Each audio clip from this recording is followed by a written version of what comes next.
Hey guys, Jantar Mantar पे जो hunger strike चल रही थी उसके बारे में तो आपने सुना ही होगा।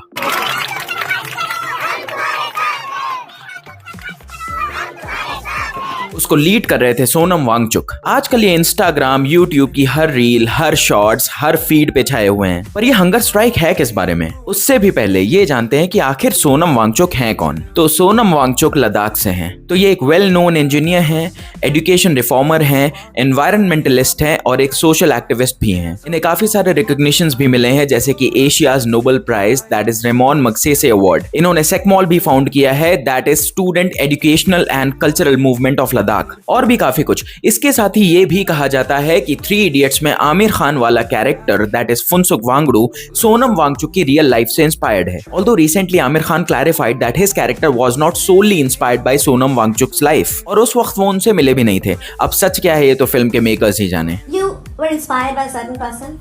Sonam Wangchuk, that's what I'm told? No, that's not true actually. No? No. That is a misconception. Okay. I didn't know about Mr. Sonam at that time when we were doing the film 3 Idiots. अब बात करते हैं ये hunger strike चल किस चीज के लिए रही थी। तो भैया ये हंगर स्ट्राइक पर्सनल डिमांड्स के लिए नहीं थी, बल्कि उसके पीछे का पर्पस था एजुकेशन सिस्टम को रिफॉर्म करना और गवर्नमेंट से उसकी गलतियों के लिए अकाउंटेबिलिटी मांगना। पर क्यों? Well, medical entrance exam NEET के पेपर लीक हो चुके हैं अर्लियर दिस ईयर, ये बात तो किसी से छुपी है नहीं। इसका बहुत ही गहरा इंपैक्ट पड़ा उन स्टूडेंट्स पे जो काफी टाइम से इसकी प्रिपरेशन कर रहे थे। एज पर द रिपोर्ट्स, काफी बच्चों ने सुसाइड तक कमिट कर लिया इस न्यूज के आने के बाद। री एग्जामिनेशन, काउंसलिंग, एडमिशन, पढ़ाई, इन सब का डिले हुआ। Lakhs of medical students suffered due to this. पर आखिर ये हुआ कैसे?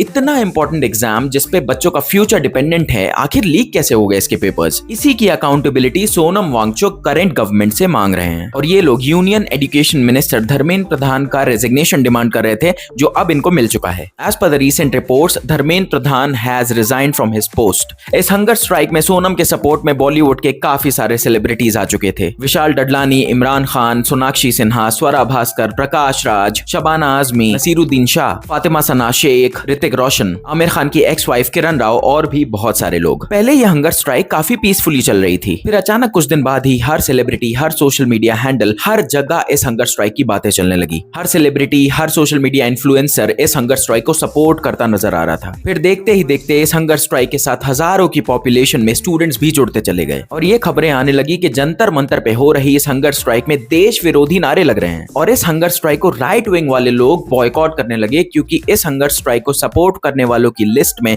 प्रकाश राज और स्वरा भास्कर जैसे लोग भी शामिल थे, जिन्होंने पहले भी एंटी गवर्नमेंट स्टेटमेंट्स पास किए हैं और ऐसे प्रोटेस्ट में हिस्सा भी लिया है। दिन बढ़ते गए और सोनम वांगचुक की हालत बिगड़ती चली गई, और एक दिन अपेरेंटली सोनम की हालत इतनी ज्यादा बिगड़ गई कि उन्हें हॉस्पिटल में एडमिट कराना पड़ गया। मीनवाइल हंगर स्ट्राइक कंटिन्यूड रही जंतर मंतर पे अंडर अभिजीत डिपके। अब ये महाशय कौन है भाई? ये वही है जिन्होंने the famous cockroach Janata party form की है, जहां इंस्टा का पेज बनते ही इससे लाखों लोग जुड़ गए with in just a few days. और इस पेज से वो लोग जुड़े हैं जिनको इस करंट गवर्नमेंट से कुछ खासा प्यार नहीं है और उनके फैसलों को अपोज करते हैं। खैर, अब कॉकरोच जनता पार्टी भी इस मुहिम से जुड़ गई थी, जो बाहर से तो स्टूडेंट्स के फ्यूचर के लिए ही दिख रही थी, पर सच तो यह है कि इस हंगर स्ट्राइक की आड़ में बहुत सारे सेलिब्रिटीज अपनी भड़ास निकालने लग गए करंट गवर्नमेंट और प्राइम मिनिस्टर नरेंद्र मोदी पे। अगर सोनम वांगचुक ने ये स्ट्राइक बच्चों के भविष्य के लिए की थी, तो अब ये हंगर स्ट्राइक और लड़ाई दूसरे डायरेक्शन में जाती दिख रही है। और अब इस वक्त जब सोनम वांगचुक हॉस्पिटल में थे, तब उनसे काफी सारे सेंट्रल मिनिस्टर्स मिलने आते हैं, और उनके आश्वासन के बाद वो अपना हंगर स्ट्राइक तोड़ देते हैं। पर उसी बीच कुछ ऐसा होता है जिससे पूरे देश में एक पैनिक और गुस्से वाली फीलिंग आ जाती है। स्टूडेंट्स पर लाठीचार्ज। जंतर मंतर पे हो रहा प्रोटेस्ट अब काफी वायलेंट मोड ले चुका था। As per the reports, police काफी सारे स्टूडेंट्स पे लाठीचार्ज कर देती है टू एंड द प्रोटेस्ट। काफी पैनिक वाले फुटेजेस सामने आते हैं वेन्यू से, जहां पर स्टूडेंट्स या फिर रैंडम मॉब्स मास्क पहन के पुलिस तक को मारने लगते हैं। अब सवाल ये है कि जब मैटर इतना सेंसिटिव था और प्रोटेस्ट पीसफुली हो रहा था, तो पुलिस ने लाठीचार्ज किया क्यों स्टूडेंट्स पे? दूसरी बात, क्या वो सच में स्टूडेंट्स थे या फिर आग भड़काने के लिए हायर किए गए लोग, और नाम लग गया स्टूडेंट्स का?